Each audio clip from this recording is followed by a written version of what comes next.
प्रिय दर्शकों, हमारे YouTube चैनल में आपका स्वागत है। हम आपको यह बताते हुए खुशी हो रही हैं कि हम अपने पहले वीडियो को प्रस्तुत कर रहे हैं, जो साथ में एक परिवर्तनात्मक यात्रा की शुरुआत का प्रतीक है।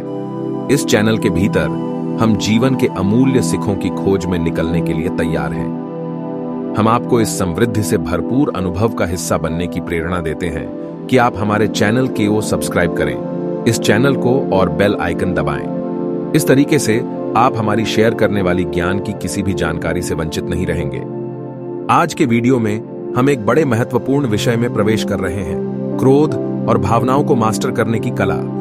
जीवन हमें अनेक प्रकार की भावनाओं से रूबरू कराता है और उन्हें संचालित और नियंत्रित करने की कला को समझना एक महत्वपूर्ण कौशल है। हमारे साथ जुड़ें और हम संवेदनाओं के प्रबंधन की जटिलताओं की खोज करेंगे और खुलासा करेंगे कि यह जीवन की मानवता की तानाशाही में इसका कितना महत्वपूर्ण स्थान है। तो बिना किसी और विलंब के आइए इस प्रबोधनात्मक यात्रा पर साथ चलें। धर्मपुरा की धरती में, जहां सोने की खेतें किनारे तक फैली थीं और धूप में धूप बत्ती की सुगंध बसी रहती थी, वहां एक सन्यासी जिनका नाम कवि था रहते थे।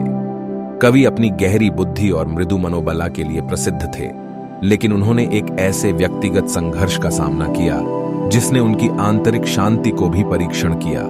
उस रोष की आवेशमान धाराएं जो उनके अंदर उफनती थीं। कवि ने बुद्ध की शिक्षाओं का अध्ययन बहुत समय से किया था, करुणा और अनासक्ति की भावना को अपने अंदर बसाने का प्रयास करते हुए। लेकिन उनकी ईमानदार कोशिशों के बावजूद क्रोध बार बार उनके दिल को अपने चंचलता में लिपट लेता था, उन्हें बेचैनी में डाल देता था। एक दिन जब वह बोधि वृक्ष के नीचे ध्यान में बैठे थे और अपने आंतरिक संघर्ष के उत्तर की तलाश में थे, उन्होंने एक दृष्टि अनुभव की। एक शांत घाटी में बसा एक शांतिपूर्ण मंदिर की दृष्टि आई। इस दृष्टि से प्रेरित होकर कवि ने इस मंदिर को ढूंढने के लिए यात्रा पर निकलने का निर्णय लिया।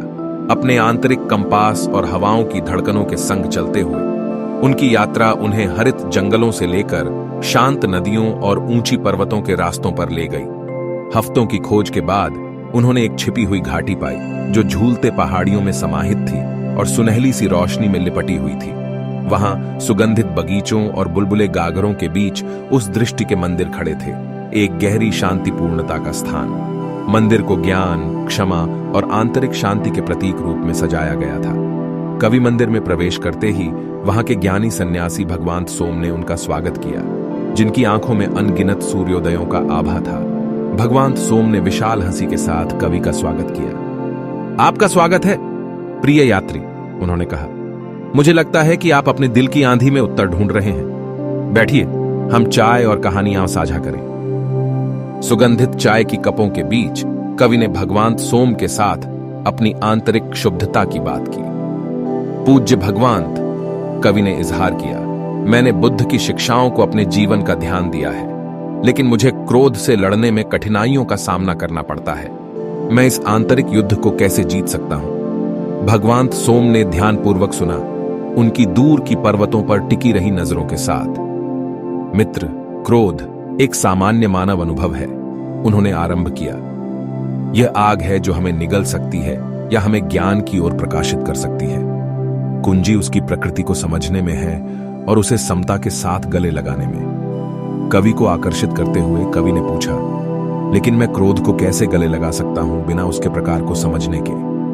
भगवान सोम ने एक कहानी से उत्तर दिया। एक महान नदी और एक कुशल नाविक की कहानी सुनाई। वह नदी अपनी उथली कुथली धाराओं और घूमते हुए तेज धाराओं के लिए जानी जाती थी। फिर भी उथले कुथले पानी के बीच नाविक ने कौशल और शांति के साथ चलने की कला को अपनाया, अपनी नाव को मोड़ते हुए और पलटते हुए अपने मंजिल की ओर सारणी। नदी हमारी भावनाएं हैं, भगवान सोम ने समझाया, और नाविक हमारी सतर्कता है। जिस प्रकार नाविक नदी के तेज धाराओं के बीच बिना नदी के प्रवाह की प्रतिरोधन किए, हमारी सतर्कता हमें भी अवगति और स्वीकृति के साथ अपनी भावनाओं को नियमित करने में सहायक होती है। उन्होंने जारी रखा, जब क्रोध उत्पन्न होता है तो आपकी भावनाओं के नाविक बन जाइए।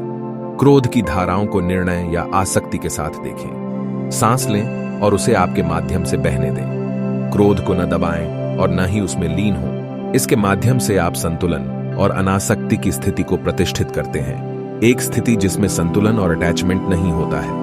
कवि ने भगवान सोम की बातों को सुनते हुए एक स्पष्टता की भावना महसूस की।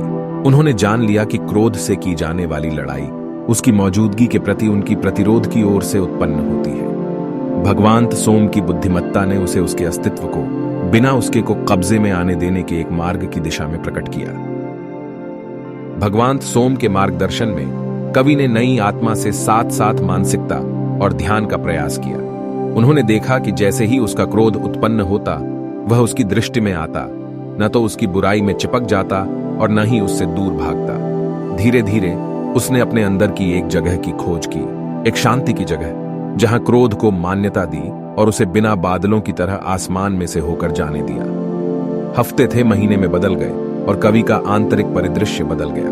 उन्होंने देखा कि समता के साथ अपने क्रोध को गले लगाने से वे चुनौतीपूर्ण परिस्थितियों का स्पष्ट और करुणापूर्ण तरीके से उत्तर देने की क्षमता प्राप्त करते हैं। जैसे जैसे उनका अभ्यास बढ़ता गया, क्रोध की तूफानी धाराएं कम हो गईं और कम ही उत्तेजना वाली हो गईं। उनकी आंतरिक शांति की स्थिर भावना से परिवर्तित हो गई। एक दिन जब कवि ने धर्मपुरा के बोधि वृक्ष के नीचे ध्यान किया, एक गांव के बड़े वृद्ध उनके पास आए। पूज्य कवि, वृद्ध ने कहा, हमने आपकी शांति की आवाज सुनी है। क्या आप हमारे गांव में अपने ज्ञान को साझा करेंगे? कवि ने आभार भरे हृदय से सहमति दी। उन्होंने भगवान सोम की समता, सतर्कता और क्रोध को गले लगाने की कला पर आधारित शिक्षाएं साझा की। गांव वालों ने कवि के शब्दों को गहरी भावना से स्वीकारा, अपने जीवन में ऐसे प्रथाओं की परिवर्तनकारी शक्ति को मानते हुए। कवि की शिक्षाएं धर्मपुरा और उसके आसपास क्षेत्र में फैल गईं। पड़ोसी गांवों और दूर के देशों के लोग उनके मार्गदर्शन की तलाश में आए, अपने आंतरिक शांति और भावनाओं की मुक्ति के वादे के बल पर। कवि की शिक्षाएं एक नए मंदिर की नींव बन गईं, एक ऐसे स्थल की नींव जहां सतर्कता के अभ्यास और समता के विकास का पूजा किया जाता है। साल बीत गए और कवि की विरासत आगे बढ़ी। उनकी शिक्षाएं पीढ़ियों के लिए आत्मा को संतुलित करने और आध्यात्मिक उन्नति की दिशा में मार्गदर्शन करने के लिए सांत्वना और प्रेरणा का स्रोत बन गई। और वह शांतिपूर्ण बूंदों के साथ, जहां कवि ने पहली बार अपने आंतरिक क्षुब्धता के उत्तर की तलाश की थी, वहां उनकी आत्मा प्रतिध्वनित होती थी। गरजते पत्तियों के बीच की शांति की यादगार, जो उनके खुद के दिल को और अनगिनत दूसरों के दिलों को भी संवर देने वाली समता के आलिंगन से परिवर्तित हो गई थी।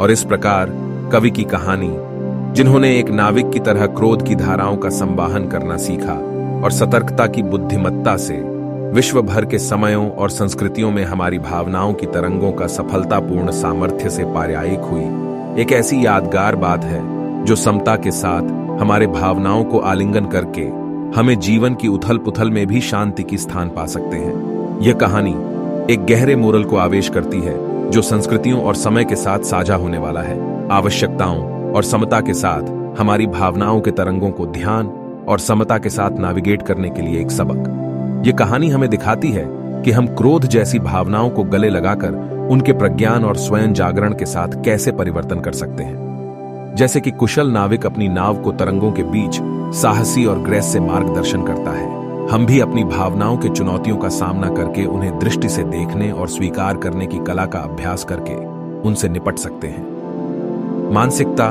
करुणा और अनासक्ति की कला के माध्यम से हम जीवन की तरंगों के बीच भी आंतरिक शांति और समता की स्थान पा सकते हैं। यह कहानी हमें एक अविकल्पित स्मृति की तरह सिखाती है कि बुद्धिमत्ता और आत्मजागरण के साथ हम हमारी भावनाओं को नियंत्रित करने की कुंजी को खोलकर खुद की स्थिति को स्थायित करते हैं, व्यक्तिगत विकास की दिशा में और आध्यात्मिक उन्नति की ओर।